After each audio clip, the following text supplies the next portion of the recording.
Bien, hermanos, que el Señor nos bendiga a todos en esta mañana. Como bien están viendo ya en pantalla, tenemos el capítulo 24 de la Confesión de Fe de Filadelfia. Hoy vamos a estar estudiando los 5 párrafos que comprenden este capítulo. Este capítulo habla acerca de los juramentos y los votos que son lícitos. Y fíjense que ese adjetivo atrás, lícito, significa legal. Eso significa que usted puede hacer un juramento que no sea legal. O usted puede hacer un voto que no sea legal. Y cuando digo legal, no estoy hablando de ningún trámite de que uno hace en los bufetes. Me refiero a que bíblicamente lo legal es lo que está bien hecho, lo que está correcto a la luz de la Biblia. O sea, usted puede hacer un juramento mal hecho, de acuerdo con lo que la Biblia estipula. O usted puede hacer un voto mal hecho, de acuerdo con lo que la Biblia estipula. Por ejemplo, usted tiene una discusión muy grande con su pareja y usted está casado legalmente o casada legalmente delante de Dios y usted dice, prometo por el Señor que hasta aquí llegamos tú y yo. Esa promesa, ese voto o ese juramento, juro por mí mismo que hasta aquí llegamos tú y yo, nos vamos a divorciar, ese juramento no es lícito. Porque obviamente no es la voluntad del Señor de que ningún matrimonio se disuelva y mucho menos por un juramento. ¿Se dan cuenta? O sea, podemos hacer un juramento, podemos hacer un voto que es una promesa y hacerlos mal hechos. De acuerdo a las Escrituras hay maneras correctas de hacer un juramento y de hacer un voto, pero esa manera obviamente está regulada por las Escrituras y de eso es de lo que trata este capítulo 24 de la Confesión de Fe de Filadelfia. Miren lo que dice. Aquí tenemos, en la primera diapositiva tenemos el primer y el segundo párrafo primero. Dice, un juramento lícito es una parte de la adoración religiosa por la cual el jurador, teniendo en vista la verdad, la justicia y el juicio, solamente pone a Dios como testigo de lo que jura y para que le juzgue conforme a la verdad o a la falsedad de sus palabras. Dice el segundo párrafo, solo en el nombre de Dios deben jurar los hombres y este nombre ha de usarse con todo temor santo y con reverencia. Por tanto, jurar vana o precipitadamente por ese nombre glorioso y terrible, o jurar en el menor grado por cualquiera otra cosa es pecaminoso y debe aborrecerse. Sin embargo, en asuntos de peso y de importancia, cuando la verdad requiere una confirmación y para poner fin a una contienda, un juramento está justificado por la palabra de Dios. Por eso, cuando una autoridad legítima exija un juramento legal para tales asuntos, ese juramento debe hacerse. Ese es el primer y segundo párrafo. Vamos a tercero, cuarto y quinto. Pásame la diapositiva. Dice, todo aquel que hace un juramento de acuerdo con la palabra de Dios debe considerar seriamente la gravedad de un acto tan solemne y por lo tanto no afirmar nada que no sepa que es verdad. Porque por medio de juramentos falsos y vacíos, el Señor es provocado y por razón de ello la tierra es traída a miserias. Es el cuarto párrafo. Un juramento debe hacerse en el sentido claro y común de las palabras, sin equivocación y sin reservas mentales. Y dice el quinto párrafo. Los votos han de ser hechos a Dios solamente y no a una criatura. Una vez hechos, han de ser llevados a cabo escrupulosamente y fielmente. Pero votos monásticos de vida soltera perpetua, pobreza profesada y obediencia regular que pertenecen a la Iglesia de Roma, en lugar de representar santidad superior, son meramente supersticiones y trampas pecaminosas en las cuales ningún cristiano debería enredarse. Ese es el capítulo 24 de la confesión. Vamos a orar. Señor, te damos muchas gracias porque podemos estar una vez más aquí y podemos aprender. Señor, tú sabes que estos temas no son tratados a menudo en las iglesias, por eso rogamos que nos des iluminación a cada uno de nosotros y que nos ayude, Señor, a comprender este tema a la luz de tu palabra, para nosotros vivir en consonancia a ella en todo el sentido, que toda nuestra vida y nuestra conciencia queden atadas a tu palabra, para que en todo podamos agradarte. Te lo rogamos, Padre, en el nombre de tu Hijo. Amén. Ok, vamos a regresar al párrafo 1 y 2. Vamos a ir un poco más lento. Un juramento lícito es una parte de la adoración religiosa, lo está diciendo el párrafo.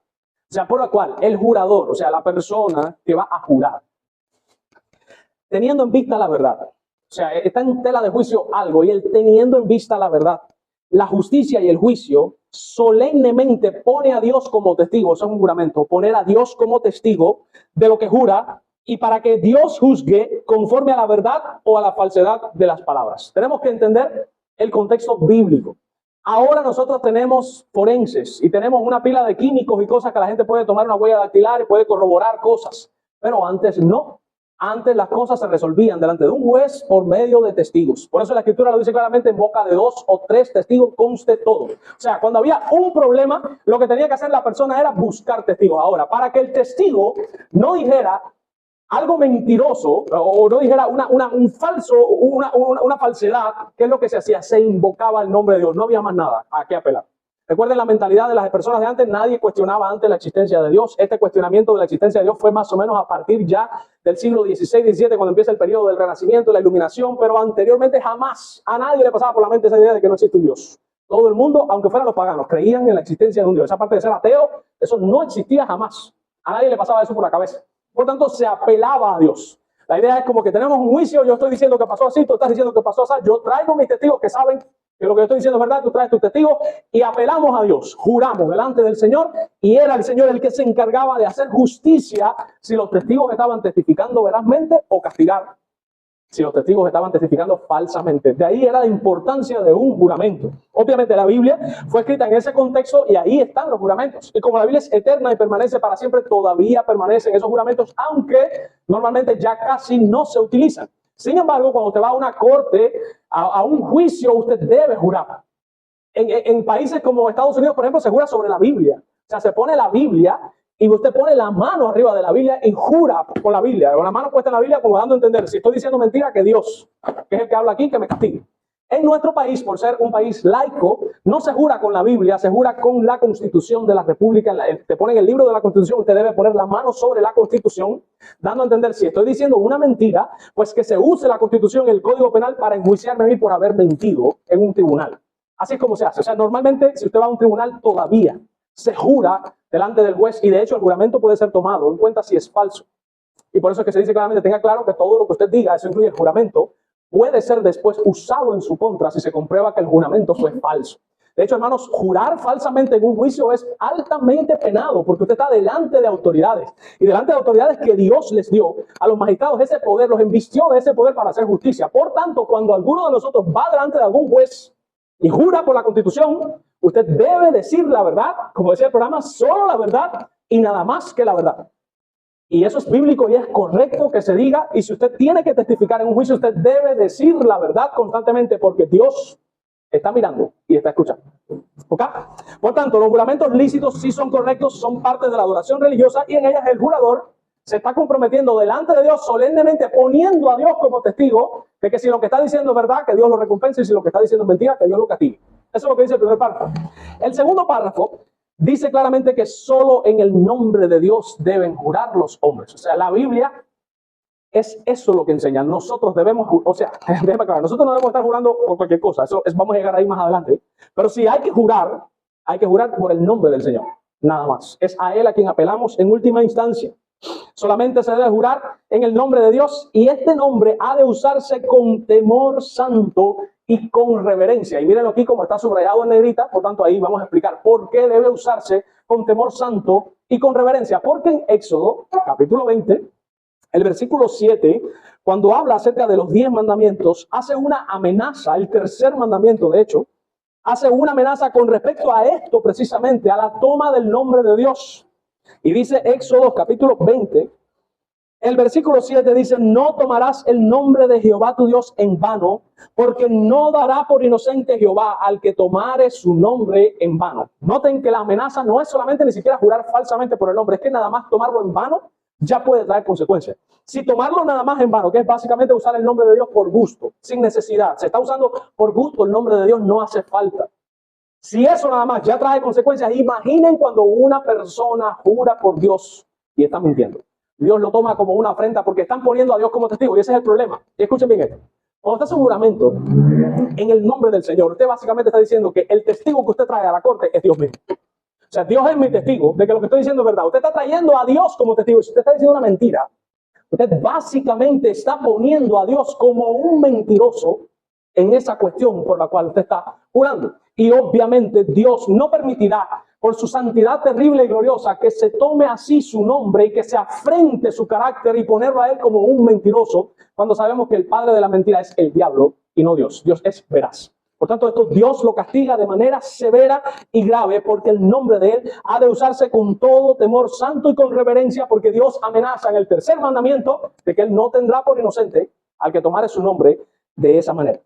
Tampoco debemos jurar vana o precipitadamente por ese nombre glorioso y terrible, o jurar en el menor grado por cualquier otra cosa, eso es pecaminoso y debe aborrecerse. Fíjense, dicen que debemos jurar por el nombre de Él, cuando se vaya a jurar con temor santo y reverente, pero que nosotros no debemos jurar vana o precipitadamente. ¿Qué cosa es jurar vanamente y qué cosa es jurar precipitadamente? Jurar vanamente significa que usted hizo un juramento y no hacía falta hacerlo. Y eso es a lo que Cristo está hablando en el texto que leímos en la lectura bíblica. Sea vuestro sí, sí, y sea vuestro no, no. No hay necesidad. Si a mí me dicen ahora, anoche, ¿tú dormiste la noche entera? Yo no tengo que decir delante de Dios, te juro por Dios que de verdad yo... No, hermanos, a ver, vamos a suponer que dormí. Yo no tengo que poner a Dios como testigo para que ustedes me crean que sí dormí. No sé si me entienden. Si de verdad dormí, que no dormí, por cierto. Si de verdad dormí, mi palabra debe ser lo suficientemente veraz, o yo debo ser conocido por decir la verdad a tal punto que cuando yo digo sí dormí, mi sí es sí, y cuando digo no dormí, mi no es no. Y no hace falta interponer ningún juramento ahí, ni estar invocando a Dios, ni poniendo a Dios como testigo, porque eso sería jurar vanamente. Ahí no hace falta jurar. ¿Qué cosa es jurar? Precipitadamente. Jurar precipitadamente es cuando te apresuras a hacer un juramento y tampoco hacía falta. No había necesidad de que te apresuraras de una manera precipitada. Yo juro, no había necesidad. Hermanos, esta parte del juramento es cuando es algo sumamente importante que lo requiere. Que lo requiere.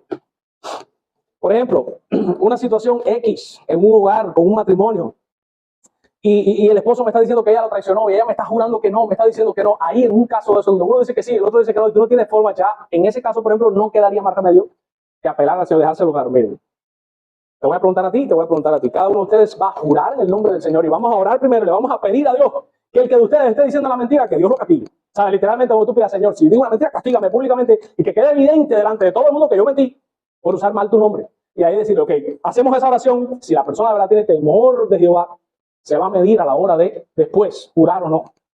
Es un caso como eso, para que tengan una idea, donde haga falta de verdad, donde se requiera, donde no quede más opción que apelar a un juramento y apelar al nombre de Dios. Miren en Mateo capítulo 5, del 33 al 37, que fue donde estuvimos teniendo la lectura bíblica, dice claramente que Jesús les dijo, además, habéis oído que fue dicho por los antiguos, no perjurarás, sino que cumplirás al Señor tus juramentos. Perjurar significa jurar engañosamente, mentir en el juramento, jurar en vano. Cumplirás al Señor tus juramentos, pero aquí viene Jesús y dice, yo os digo, no juzguen en ninguna manera. Ni por el cielo, porque es el trono de Dios, ni por la tierra, porque es el estrado de sus pies, ni por Jerusalén, porque es la ciudad del gran rey, ni por tu cabeza jurarás, porque no puedes hacer blanco o negro un solo cabello. Aquí pareciera como que Jesús está enseñando que no se puede jurar nunca. Fíjense, acá estoy acabando de decir ahora que sí podemos jurar, y ahora viene Jesús y dice, no, pero no jures nunca. Bien, hay que interpretar ese texto a la luz del contexto cultural y del contexto inmediato. ¿Qué estaba pasando ahí que Jesús dijo esas palabras? Les voy a decir qué es lo que estaba pasando. Los fariseos habían elaborado, miren esto, una complicada regla o muchas reglas sobre los juramentos. Y solo los que invocaban el nombre divino eran obligatorios. O sea, los fariseos habían enseñado, si tú juras por Dios, tienes que cumplirlo. Pero si juras por el templo, o si juras por los panes de la proposición, o si juras por tu cabeza, no estás obligado porque no estás jurando directamente por el Señor. Entonces se había creado una casta de juramentos en donde si te lo juro por mi mamá, no estoy obligado a cumplirlo, pero si te lo juro por el Dios, sí estoy obligado a cumplirlo. Eso era básicamente lo que estaba pasando. Jesús, básicamente lo que les está enseñando a ellos es que cualquier juramento, incluso cuando no se jure por Dios precisamente, en cierto sentido se apela a Dios, en algún sentido, sea por quien sea, de alguna manera. Miren Mateo capítulo 23, versículo desde el 16 al 22. Mateo capítulo 23, desde el 16 al 22 dice, ay de vosotros, guías ciegos que decís, si alguno jura por el templo no es nada, pero si alguno jura por el oro del templo es deudor. ¿Se dan cuenta que ellos habían creado, si jura por esto sí, si jura por esto no, si jura por esto sí, si jura por esto no? Insensatos y ciegos. Porque ¿cuál es mayor, el oro o el templo que santifica el oro? También decir, si alguno jura por el altar no es nada, pero si alguno jura por la ofrenda que está sobre él es deudor. Necios y ciegos. Porque ¿cuál es mayor, la ofrenda o el altar que santifica la ofrenda? Pues el que jura por el altar, jura por él y por todo lo que está sobre él. Y el que jura por el templo, jura por él y por el que lo habita. ¿Se dan cuenta que la apelación que se hace, aunque no se mencionó a Dios, por ejemplo, al jurar por el templo, en cierto sentido se está apelando a Dios en última instancia. Si se jura por la ofrenda, en cierto sentido es el altar el que lo santifica, que es mayor. ¿Y quién es? ¿Dónde está el altar? En el templo. ¿Y quién habita el templo? Dios. O sea, en cierto sentido, en última instancia, se está apelando igualmente al nombre del Señor. Dice desde el 22, y el que jura por el cielo, jura por el trono de Dios y por aquel que está sentado en él. O sea, si jura por el cielo, dice, no juré por Dios, juré por el cielo, no estoy obligado a cumplirlo. Jesús está diciendo, no. Si tú juras por el cielo, tú estás jurando por el trono de Dios y por aquel que está sentado en el trono. O sea, en última instancia, cualquier juramento siempre apela al Señor. Por eso es que Jesús les dice, no. No estoy jurando así por gusto, por cualquier cosa, jura, no jure nada. Sea vuestro sí, y sea vuestro no, y ya. Y dejen toda esa cantidad de juramentos que ustedes están haciendo. Es en ese sentido que Él regula el uso de los juramentos. No es que se está prohibiendo jurar, y eso lo voy a demostrar más adelante por el Nuevo Testamento, van a darse cuenta más adelante, como Pablo hace juramentos, como se hacen juramentos en la carta a los Hebreos. Se van a dar cuenta más adelante en la Escritura, pero aquí Cristo está regulando esa locura que tenían los fariseos con respecto a los juramentos. ¿Ok? Ahora, sigue diciendo la confesión de Filadelfia. Dice que no se debe jurar vana ni precipitadamente, ni jurar en el menor grado, o sea, ni nada por debajo de Dios no se debe hacer por cualquier otra cosa, porque eso es pecaminoso, que fue lo que enseñó Jesús. Eso es pecaminoso y debe aborrecerse. Sin embargo, en asuntos de peso y de importancia, cuando la verdad requiere, ¿ven? Se dan cuenta, no es siempre, es cuando la verdad requiere una confirmación y para poner fin a una contienda, cualquiera que sea. Un juramento está justificado por la palabra de Dios. ¿Dónde lo vemos? Vamos a ir a Hebreos, capítulo 6, versículos 16, para que ustedes vean, ¿no? Un juramento aquí. Hebreos, capítulo 6, versículos 16, exactamente. Hebreos, capítulo 6, versículo 16, dice, porque los hombres ciertamente juran por uno mayor que ellos, y para ellos el fin de toda controversia es el juramento para confirmación. ¿Lo ven claramente ahí? El texto está diciendo que los hombres siempre juran por uno mayor que ellos y para ellos el fin de toda controversia es cuando se pone el juramento. Cuando una persona hace el juramento, ahí se acabó la controversia. Ok, juraste. Ya yo apelo a Dios para que el Señor haga justicia o no de acuerdo a la veracidad o a la falsedad de tu juramento. Miren a Pablo haciendo un juramento en 2 Corintios capítulo 1, versículo 23. 2 Corintios, capítulo 1, versículo 23. Miren a Pablo haciendo un juramento. Y miren cómo Pablo lo hace, qué bonito lo hace Pablo. 2 Corintios, capítulo 1, versículo 23, Pablo dice, mas yo invoco a Dios por testigo sobre mi alma. Miren el juramento ahí. Él está invocando a Dios, poniéndolo como testigo, obviamente eso es un juramento, y como testigo sobre su alma. O sea, básicamente estoy diciendo, voy a poner a Dios como testigo y mi alma está en juego con esto. Estoy poniendo mi alma en las manos de Dios. Si estoy mintiendo, lo que voy a decir ahora, que Dios le haga algo a mi alma. O sea, mi ser entero lo estoy poniendo en garantía de mi juramento porque estoy poniendo a Dios. Y dice, estoy invocando, es la palabra, a Dios. Y lo estoy poniendo como testigo sobre mi alma. Dice él, en el versículo 23, que por ser indulgente con vosotros no he pasado todavía a Corintios. Ahí está el juramento. Estoy poniendo a Dios como testigo de que por ser indulgente, por eso es que no ha pasado. Él está dando la razón por qué no ha pasado. Acuérdense que Corinto tiene una pila de problemas, ya le había hecho la primera carta y mandó a votar a un hombre de la iglesia y todo. Y algunos en esta iglesia estaban diciendo, sí, pero él no viene. Claro, él no se atreve, de lejos, muy bonito escribir, pero no da la cara aquí. Y él dice, pongo a Dios como testigo que por ser indulgente es que no ha pasado. ¿Se dan cuenta que él está haciendo un juramento? Y este juramento es después de lo que dijo Cristo. Y la Biblia no se contradice a ella misma, sino que la Biblia se interpreta a sí misma. O sea, Jesús prohíbe hacer juramentos vanos, juramentos sin sentido. Pero no prohíbe hacer todo tipo de juramentos, sino que hay juramentos lícitos y legales, que es cuando la verdad requiere una confirmación para ponerle fin a una contienda. Es lícito hacer un juramento apelando a Dios, en última instancia, como testigo. Sigue diciendo el tercer párrafo. Todo el que hace un juramento de acuerdo con la palabra de Dios, todo el que hace un juramento, gracias Robert, de acuerdo con la palabra de Dios, debe considerar seriamente la gravedad de un acto tan solemne. O sea, cuando se va a hacer un juramento, cuando usted se le pida que haga un juramento, usted debe considerar seriamente, lo dice claramente, Considerar la idea es meditar, pensar bien y pensarlo seriamente. La gravedad. O sea, tú tienes que considerar qué es lo que debes considerar, cuán grave puede llegar a ser si yo hago mal el juramento, o si yo digo una mentira en el juramento, o si yo estoy usando a Dios como testigo por algo que es mentira. Dice que debemos considerar seriamente la gravedad de un acto tan solemne. ¿Por qué? Porque hay ejemplos bíblicos de personas que juraron y pasó lo que no debía haber pasado. Por ejemplo, vamos a ir al primer libro de Reyes, capítulo 8, versículo 31. En el primer libro de Reyes, capítulo 8, versículo 31 dice: si alguno pecare contra su prójimo y le tomaren juramento haciéndole jurar, y viniere el juramento delante de tu altar en esta casa, tú oirás desde el cielo y actuarás y juzgarás a tu siervo, condenando al impío y haciendo recaer su proceder sobre su cabeza y justificando al justo para darle conforme a tu justicia. Esto es una oración en la cual Salomón le pidió a Dios que cuando alguien jurara por su nombre, que Dios actuara en consonancia con ese juramento. Por eso es que debemos considerar la gravedad de este asunto. Miren otro texto. Ezequiel, capítulo 17, versículos desde el 16 al 19. Ezequiel capítulo 17, versículos desde el 16 hasta el 19. Vivo yo. Aquí vemos a Dios mismo jurando. O sea, Dios mismo está haciendo un juramento. ¿Por quién jura Dios? Por Él mismo. Porque Dios no tiene un ser que está por encima de Él. Por eso es que dice: vivo yo, dice Jehová, el Señor, que morirá en medio de Babilonia y en el lugar donde habita el rey que hizo reinar, cuyo juramento menospreció y cuyo pacto hecho con él rompió.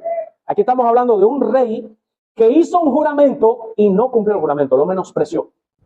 Y dice claramente que también rompió el pacto que había hecho con Dios por medio de ese juramento. Y por eso es que Dios está jurando ahora él: vivo yo, dice Jehová el Señor, que morirá en medio de Babilonia. ¿Ven? ¿Por qué morirá ese rey en medio de Babilonia? Responde el texto: porque hizo un juramento que no cumplió. Porque hizo un juramento mal. Porque no tuvo temor a la hora de jurar y no acató lo que él juró que iba a hacer. Dice la Escritura que menospreció ese juramento y también que rompió el pacto que había hecho con Dios. Y hermanos, aquí la palabra pacto es clave. ¿Qué es lo que es un pacto? ¿Recuerdan? Un pacto es una promesa hecha con un juramento. Fíjense si los juramentos son importantes a la vista de Dios. Que cuando Dios hace pactos, ustedes saben que Dios ha hecho varios pactos.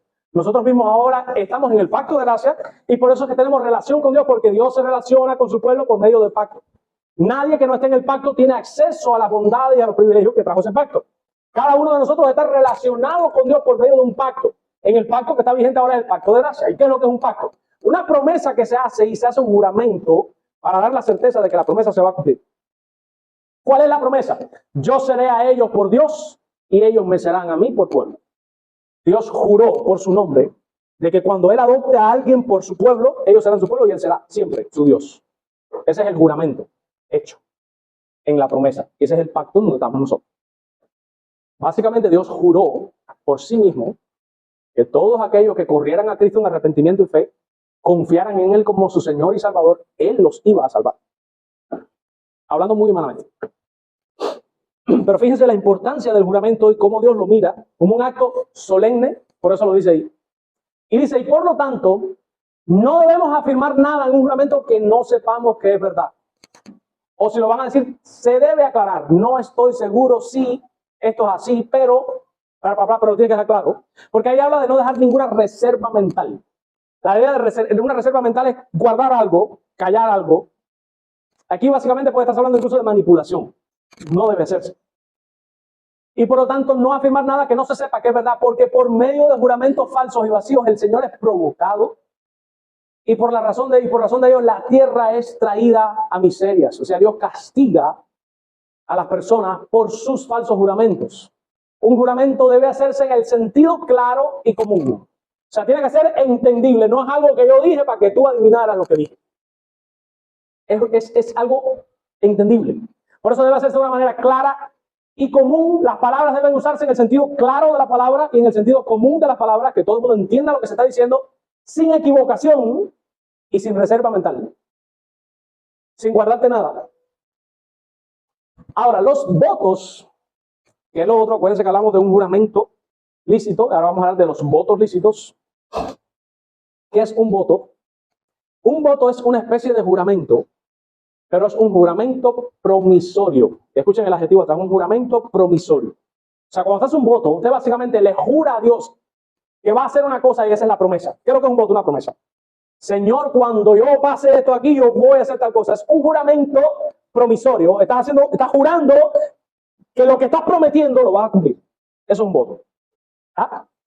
Dice el quinto párrafo de este capítulo. Los votos han de ser hechos a Dios solamente. A nadie más se le hace un voto. Se debe hacer a Dios y no a ninguna criatura. Y una vez hechos, han de ser llevados a cabo escrupulosamente y fielmente. Escrupulosamente, o sea, se tiene que hacer al dedillo, como debe ser, escrupulosamente y de manera fiel, tal y cual se prometió. Tal es el caso, ustedes saben el caso, nosotros hablamos de esto aquí ya una vez, pero se recuerdan este juez de Israel que le prometió, hizo un voto a Jehová, que dice la escritura que él le dijo, cuando yo llegue a mi casa, lo primero que salga, te lo voy a ofrecer a ti en sacrificio, pensando que lo que iba a salir era un animal. ¿Y quién salió primero? La hija. ¿Qué tuvo que hacer el hombre? Coger la hija y entregarla en el templo para que viviera el resto de su vida ahí, porque se la había prometido Jehová. Lo primero que salga, ¿ves? Eso es un voto. ¿Cuál es la palabra que estaba diciendo ahorita? Precipitado. Eso es hacer una promesa sin pensarlo bien. Por eso es que dice que se debe considerar seriamente la gravedad del asunto. Usted debe pensar seriamente lo que usted les va a prometer a Dios. Tienes que pensar si lo puedes o no cumplir, si se puede hacer o no, si es lícito lo que estás prometiendo, si tiene sentido. Si usted le dice al Señor, Señor, como han hecho mucha gente, que muriéndose en un hospital han dicho, Señor, si tú me sanas, yo te voy a servir. Y después Dios lo ha sanado y se han olvidado del Señor. Esa gente en el día del juicio va a tener un serio problema. Porque cuando se hace un juramento o un voto, que es un juramento promisorio, se está apelando a Dios en última instancia y literalmente se está jugando con el Señor. Y Dios no tendrá por inocente a que tomara su nombre en vano. Si usted le prometió a Dios, si usted me sana, yo te voy a... Oye, cuando Dios le sane, salga del hospital directo a cumplir lo que prometió, porque eso fue un voto. Y usted quedó enlazado con el voto que hizo con el Señor. Usted debe cumplir. Por eso, mi consejo es que no haga ningún voto. Se los aconsejo. Y si algún día lo van a hacer, asegúrense de cumplirlo. Escrupulosamente. Dice la Escritura que es mejor no prometer que prometer y no cumplir. Así que cuídense mucho, cuidémonos mucho de eso. Y termina el párrafo quinto, obviamente, atacando los males de aquel entonces y también de nuestros días, que aquí es donde hay votos ilícitos, o sea, votos que no deben hacerse, por ejemplo, pero votos monásticos, vivir en un monasterio como hacen los católicos, donde se quedan solteros de por vida sin tener el don de continencia, y por eso es que hay muchos escándalos sexuales, porque están tratando de contener una cosa que es incontenible, no se puede. Eso tiene que tener el don, que es lo que tenía Pablo, el don de continencia, pero si no tienes el don de continencia, eso no lo puede contener nadie. Si no tienes el don de continencia, es incontenible. Por eso es que Pablo dice, mira, si te estás quemando, cásate, porque no tienes el don de continencia. Entonces, por eso es que dice, pero los votos monásticos de una vida soltera y perpetua, ese voto no se le debe hacer al Señor. Obviamente, pobreza profesada, hay votos monásticos de pobreza profesada, pero esos votos de pobreza profesada no. Y obediencia regular, que pertenecen a la iglesia de Roma, y aquí está hablando del catolicismo romano, un voto de obediencia a la iglesia de Roma, no tampoco, en lugar de representar una santidad superior, que es lo que los católicos quieren hacer ver. Nosotros tenemos un estándar de santidad superior a los de ustedes porque nosotros estamos aislados del mundo y nosotros no malgastamos comida y nosotros no nos contaminamos con el sexo y nosotros no hacemos nada de eso. Pues dice claramente la confesión que no, en lugar de representar una santidad superior, son meramente supersticiones. Ellos están viviendo supersticiones. Ellos creen que si hacen eso van a, pero no es eso realmente lo que ellos están creyendo. Son supersticiones y trampas, dice claramente, pecaminosas, en las cuales ningún cristiano debería enredarse. Por ejemplo, en esta cuestión del voto monástico, vuelvo a caer, 1 Timoteo capítulo 4, hablando de la apostasía, ¿qué le dice Pablo a Timoteo? En los últimos tiempos vendrán burladores, gente mala, que harán esto, dice que prohibirán casarse. Lo dice claramente. ¿Y qué es lo que dice Pablo de esos falsos maestros que prohibirán casarse? que vienen con doctrinas de demonios. ¿Se dan cuenta que si usted no tiene el don de continencia, usted no debe quedarse solo? No le estoy queriendo decir ahora que salga desesperado, que ponga en Facebook, se busca pareja, a ver si aparece alguien. Lo que le estoy queriendo decir es, que si Dios no te llamó a quedarte soltero, que procures casarte. Ahora lo que procura casarte en el Señor, que es lo que enseña la Escritura. ¿Ok? Conclusiones. En este capítulo hemos aprendido que podemos hacer juramentos y podemos hacer votos, pero que no se puede hacer por gusto, ni vanamente, ni por cualquier cosa, sino cuando sea de verdad algo que lo requiera, cuando haya algo que requiera el peso de un juramento o de un voto. Si alguien hace un juramento, debe cerciorarse de que lo que está diciendo es verdad, porque está invocando a Dios como testigo, y debe hacer o debe decir la verdad todo el tiempo, sin reservarse nada. Si alguien hace un voto al Señor, debe cumplirlo minuciosamente, al pie de, ¿cómo se dice? Al pie de la letra. Al pie de la letra debe cumplir ese voto.